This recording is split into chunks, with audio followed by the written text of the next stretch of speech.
The walls of the ancient stronghold had echoed with centuries of power, tradition, and whispered secrets.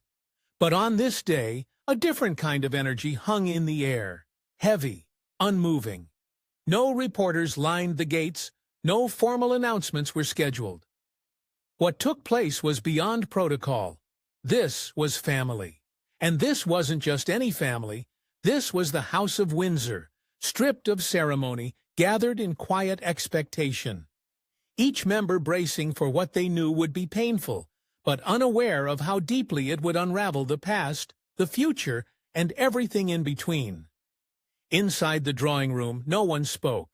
The senior royals sat still, their positions around the room deliberate, yet unspoken. Camilla's eyes stayed low. William's gaze remained fixed on the mahogany table, polished to a mirror-like shine that somehow made everything more surreal. The silence wasn't awkward. It was anticipatory, because they weren't waiting for closure. They were waiting for clarity, and only one person could deliver it.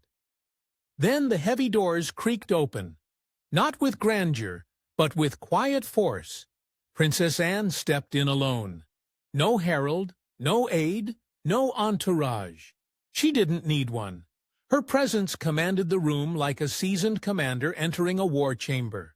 In her hand, a single envelope, sealed with red wax and carrying the unmistakable weight of finality. No one needed to be told what it was. They all knew. It was the last message of their king, their brother, their father, Charles. But this wasn't a letter written for headlines or palace archives. It wasn't a decree to be delivered by the archbishop, nor a ceremonial document fit for the press. This was personal, painfully personal. And it had been entrusted to Anne because Charles knew she wouldn't falter. As she moved toward the center, her steps were slow but deliberate, not hesitant, measured. Her face bore the kind of expression only decades of discipline could shape. She was unreadable, but her eyes told the truth. This moment wasn't about her, it was about what she carried. She paused, then looked around, not seeking permission, not waiting for formality, but establishing one final moment of eye contact with the people who mattered most in the room. Then she spoke, her voice steady, yet underscored with something deeper, something that made even the most composed shoulders stiffen. She said this wasn't just a message, it was a request, a final one. And in that instant, something in the room changed. Not dramatically, but fundamentally. An invisible thread pulled tighter. And every royal in the room knew that what they were about to hear would not simply honor the past. It would shape the monarchy's future in a way none of them had prepared for. But no one could have predicted the face behind the words or the name written within them. Not the heir, not the archbishop, but Anne. The king's final words would pass through the one person he trusted more than tradition, his sister, the only one who never wavered. There were centuries of royal convention pointing to a different choice. Tradition dictated that final words of a monarch, especially one as consequential as King Charles, would be delivered by clergy or the designated heir. That's how it had always been, coldly formal, wrapped in centuries of ritual. But King Charles, in the twilight of his life, didn't reach for history books or ceremonial figures. He reached for something far older, far stronger loyalty, and not just any loyalty, Anne's. Because when the storm came, it wasn't William who had anchored the royal family. It was his sister. The choice raised eyebrows the moment she stepped into the room with the sealed envelope. Why not William? Why not a bishop? The answer came before any words were spoken. It was etched in Anne's face, carried in her spine. She wasn't merely delivering a message. She was embodying everything Charles needed this final act to represent: duty, resilience, clarity, and an unshakable calm forged over decades of quiet sacrifice. She didn't need a crown to hold power. She already had it, the kind that comes not from succession, but from service. Anne had stood in the background for most of her life, not because she lacked ability, but because she never demanded the spotlight. While others courted public approval or fed media frenzies, Anne stayed the course. She endured scandal after scandal, not of her making, but remained untouched. She didn't flinch when the royal family was pulled through the mud, didn't falter during family splits, and never once played the victim. In a world where silence often gets mistaken for insignificance, Anne's silence had become her strongest weapon. Charles had seen it all up close. In moments of crisis, it was Anne he turned to, not Camilla, not the courtiers, not even his sons. Through the tumult of Diana's death, through the chaos of public backlash, through the endless balancing act of tradition and change, it was always Anne who remained unshaken. She never asked for thanks, never looked for validation. Her loyalty wasn't performative, it was absolute. That trust, built through decades of shared burden, had crystallized into something sacred by the end. When the moment came to choose who would speak his final truth, Charles didn't need ceremony. He needed certainty. And Anne had given him that certainty in every decision, every silence, every moment she chose duty over drama. She wasn't just his sister, she was his compass, his quiet shadow during the loudest years of his reign. And now, in the most intimate hour of his legacy, she was his voice. And so, Anne spoke. But what she revealed would shatter expectations forever. Everyone expected Charles to speak of the throne, but his words were not for the future king, they were for the woman beside him. One revelation shattered centuries of certainty in a single breath. When Anne unfolded the letter and began to read, the room shifted. Not because the voice reading the message trembled, but because the message itself struck like thunder beneath calm skies. For a moment, no one reacted. They couldn't. What they were hearing didn't match the script the monarchy had rehearsed for generations. This wasn't a father bestowing wisdom on a son. This wasn't a king confirming the natural order of succession. This was something else entirely. King Charles had written about Catherine, not as William's wife, not as queen consort in waiting, but as the central figure of the monarchy's future. The room froze. William sat motionless. Camilla's eyes darted toward the Duchess with something between shock and disbelief. Even Anne, though composed, spoke the words with a clarity that made their meaning inescapable. Charles's final request didn't dwell on his reign, his regrets, or even the legacy of the crown. It pointed directly to Catherine, praising her character, her resilience, her unwavering commitment in the face of both public adoration and relentless scrutiny. It wasn't just what Charles said, it was what he didn't say. There were no grand declarations about William's readiness, no ceremonial blessing for the next king. Instead, he spoke of the quiet power that had held the royal family together when others wavered.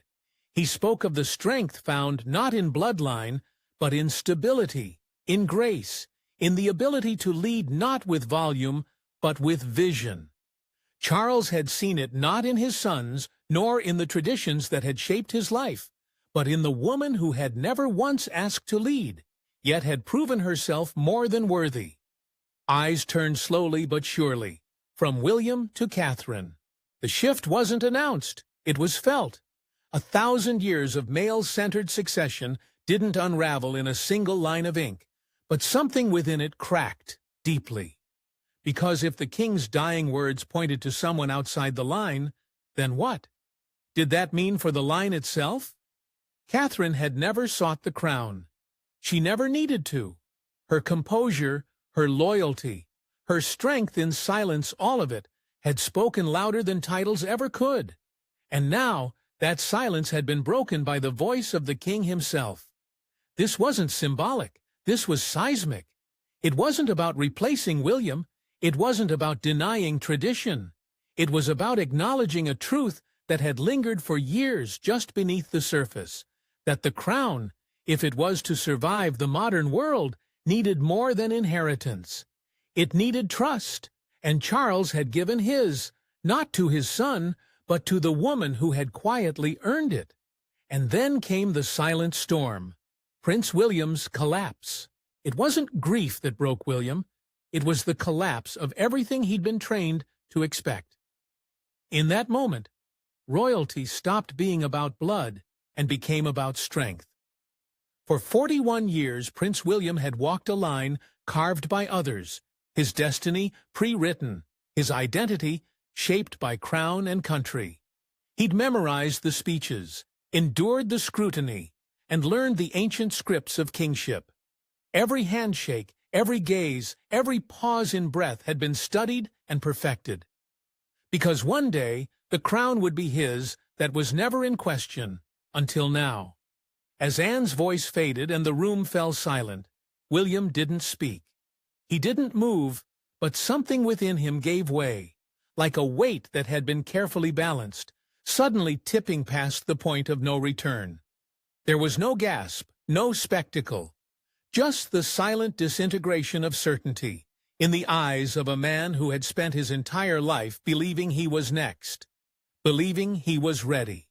What shattered wasn't his pride, it wasn't even jealousy, it was disorientation, a quiet internal rupture that no royal handbook could address. Because what do you do when your entire purpose, your entire identity, is no longer the center of gravity? What happens when your father's final words? What shattered wasn't his pride, it wasn't even jealousy, it was disorientation, a quiet internal rupture that no royal handbook could address. Because what do you do when your entire purpose, your entire identity, is no longer the center of gravity? What happens when your father's final words don't revolve around your legacy, but someone else's strength? His breath stalled, his fingers pressed harder into the wood grain beneath him, the familiar coldness of the royal drawing room now somehow foreign. William had always known pressure, but this was different. This wasn't the burden of duty. It was the unraveling of a belief system centuries old that had always favored the heir, and in a single moment, that belief no longer held. The world outside would never see it. They would see his composure, his stoicism. But inside, William's collapse echoed louder than any outburst could have. He wasn't crumbling from loss, he was confronting the terrifying truth that maybe strength couldn't be inherited. Maybe it had to be proven, and Catherine had already done that, quietly, completely, without expectation or demand. And it was in this brutal stillness that the real transformation began, because William wasn't weak. He wasn't fragile, but he was caught in the chasm between tradition and truth, and that gap had never felt wider. He wasn't grieving his father. He was grieving the version of himself that had believed the crown was simply his by birth. But in that moment, someone rose not to replace, but to support. She didn't cry. She didn't speak. But when Catherine rose and placed her hand on William's back, the entire room understood. She wasn't just standing beside the next king, she was becoming the foundation. In a room where centuries of tradition hung heavy. In the silence, it wasn't titles or bloodlines that held power in that moment. It was presence, and Catherine's presence, still, poised, and utterly composed, cut through the emotional fog like a steady beacon. She didn't look around for approval. She didn't search for a cue. She simply stood, as if moved by something greater than instinct, and placed her hand gently on her husband's back. It wasn't a gesture of pity. It wasn't even comfort in the traditional sense. It was alignment, an unspoken declaration that said, "I'm here, I've always been here, and I'm not leaving." In that subtle movement, the room shifted once again. What Charles had written suddenly took form. The trust he placed in Catherine wasn't theoretical. It was lived, seen, and now undeniably felt. While William absorbed the weight of what had been said, it was Catherine who silently absorbed the weight of what came next. There was no need to question whether she could bear it. She already was, not through spectacle, not through words, but through unshakable presence. As the royals looked on, the meanings sank in.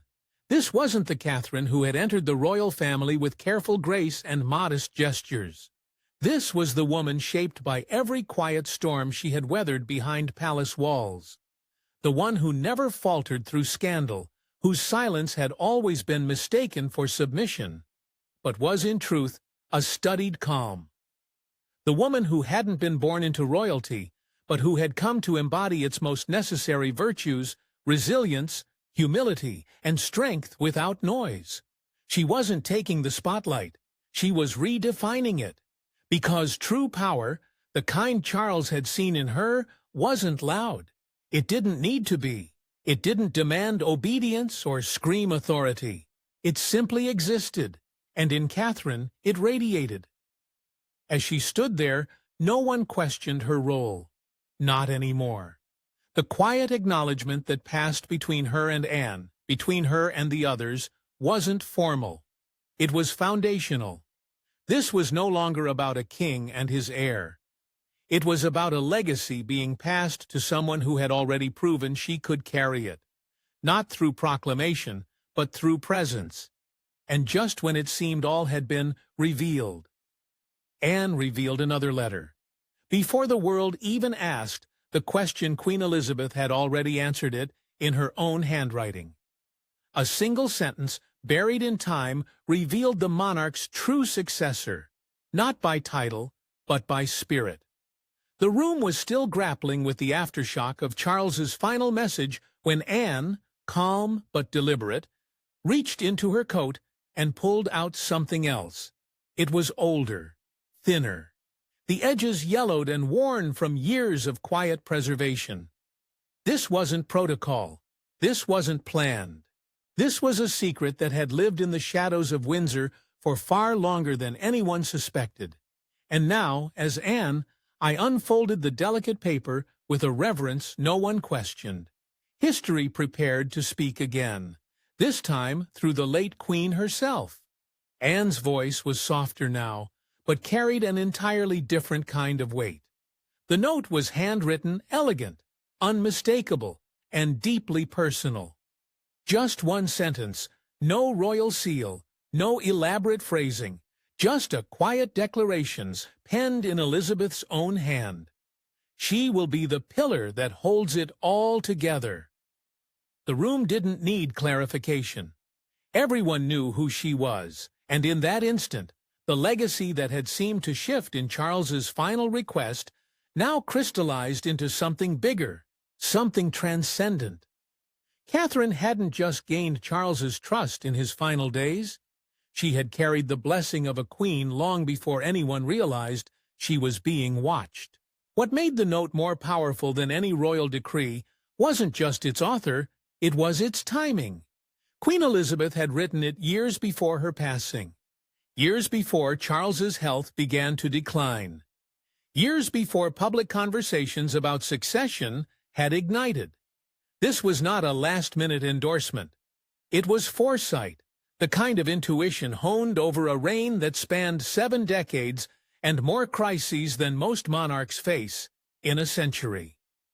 Elizabeth had ruled through wars, scandals, global shifts, and unimaginable scrutiny. She had seen the strong buckle and the celebrated fall. She had also seen something in Catherine that went unnoticed by most. Not Polish, not ambition, but constancy. A quiet, measured kind of strength that didn't need applause or attention. It simply endured.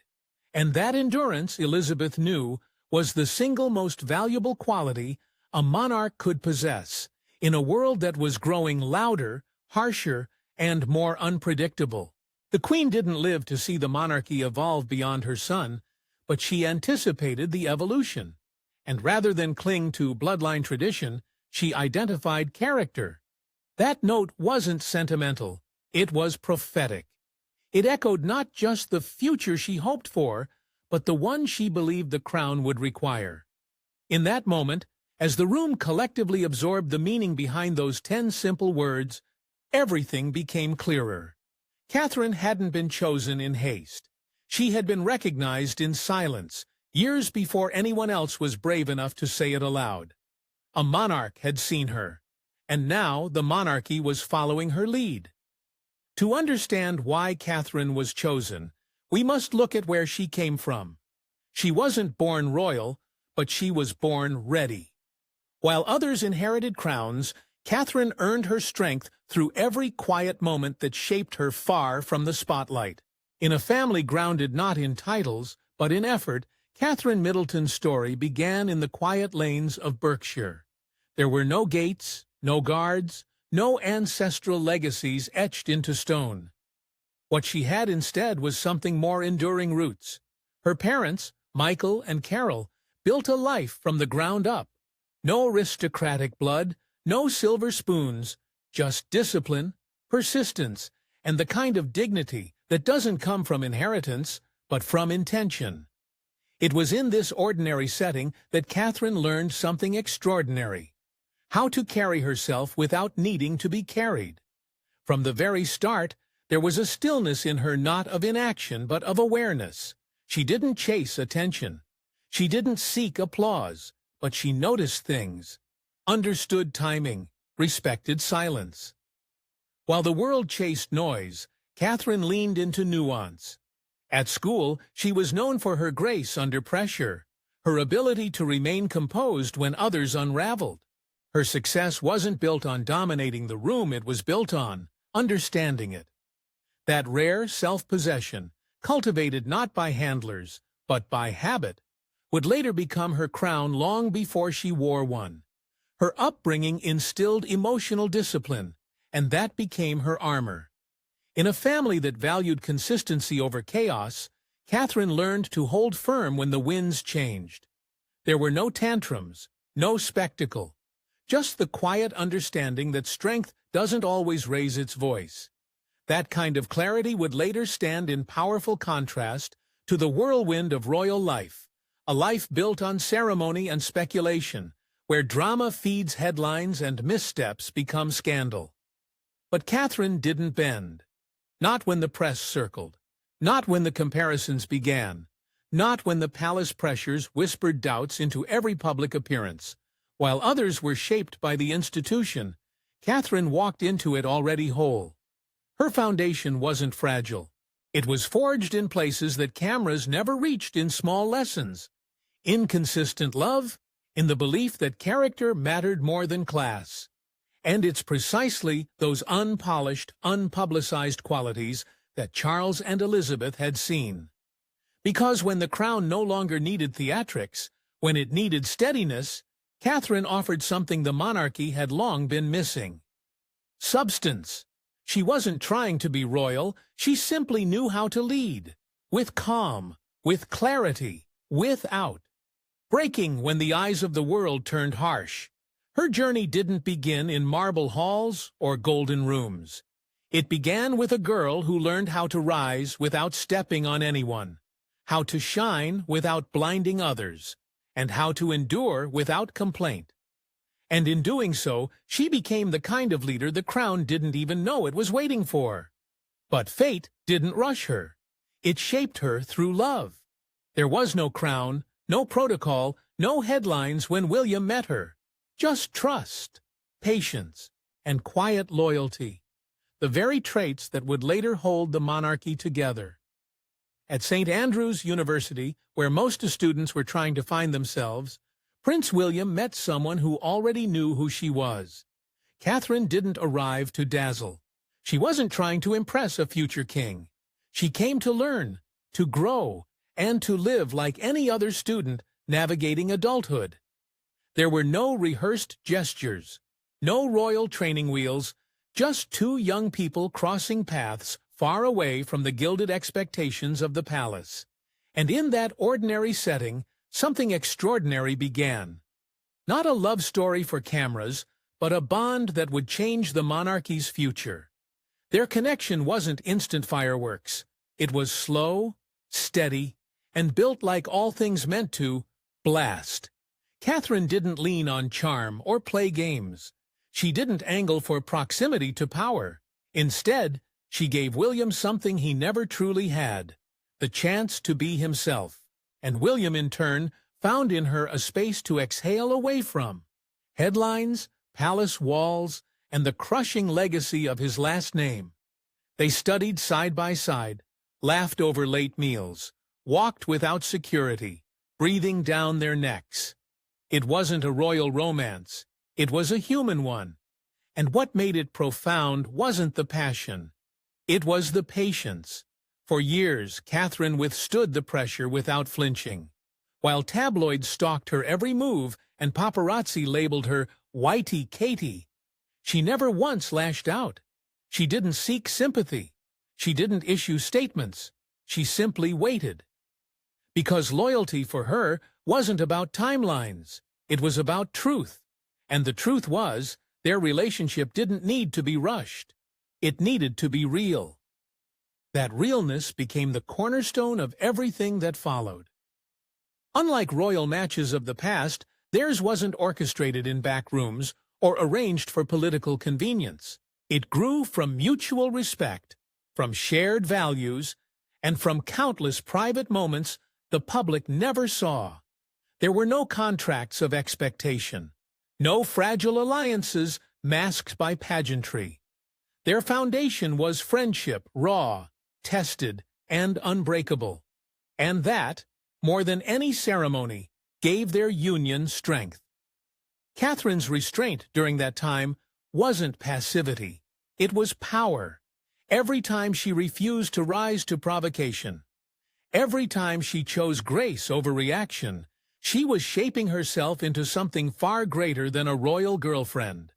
She was proving quietly that she understood the storm she was walking into. And she wasn't afraid. Their relationship became a silent defiance of the monarchy's old narrative. It proved that love and duty didn't have to be separate paths. That trust wasn't just a romantic notion. It was the only armor that could withstand the spotlight they were destined to share. And when William finally proposed, it wasn't just a royal engagement. It was the culmination of years of trust, earned, trials endured, and a partnership forged far from public applause. But the moment the world saw her fully was on that wedding day. The world saw a princess in a wedding dress, but behind the lace and ceremony stood a woman already carrying the weight of history. Calm, confident, and completely unshaken, Catherine was ready before anyone realized it. On April 29, 2011, the world paused. An estimated 2.5 billion people, nearly a third of humanity, turned their attention to Westminster Abbey. Streets overflowed, televisions flickered across continents, and every breath felt synchronized with one unfolding moment, the arrival of Catherine Middleton. But what the world didn't fully grasp was that this wasn't the beginning of her story. It was the public unveiling of a woman who had already prepared, already endured, and already proven herself long before the trumpets played. She didn't float down that aisle like someone swept up in a fairy tale. She walked with a calm certainty, every step grounded in a quiet power that had been forged in the years the cameras ignored. Unlike royal weddings of the past, this wasn't about opulence or optics. This was about presence. And Catherine's presence didn't demand attention. It commanded it. Not through extravagance, but through stillness, through the kind of inner strength that doesn't need to announce itself to be felt. As the ceremony unfolded, and global headlines praised the spectacle, the dress, the kiss, the pageantry, what lingered long after the final bell wasn't the visuals. It was the atmosphere she created. The world had expected nerves, the weight of pressure cracking the composure of a commoner stepping into an empire. But what they got instead was a woman who seemed to understand exactly what she was walking into, and she did it without flinching. Her poise that day wasn't performance, it was pattern, a reflection of every quiet choice, every moment she refused to let fame define her. Catherine didn't allow the crown to shape her. She brought shape to it. She didn't rise to royalty by spectacle. She became it by consistency. And when the ceremony ended, the world may have assumed the fairy tale had just begun. But what followed was something far more demanding. The real work of royal life, with no royal blood, No formal title, just a few years prior, and none of the hardy lifelong grooming afforded to princes, Catherine stepped into the role of senior royal with silent authority. While others chased headlines or stumbled under pressure, she moved through duty with grace so seamless it was easy to miss how radical it truly was. She didn't need a voice in every conversation to be heard. Her impact wasn't loud, it was lasting. That's what Queen Elizabeth had seen. That's what Charles had come to understand. And that's what the public, after years of speculation and scrutiny, finally recognized.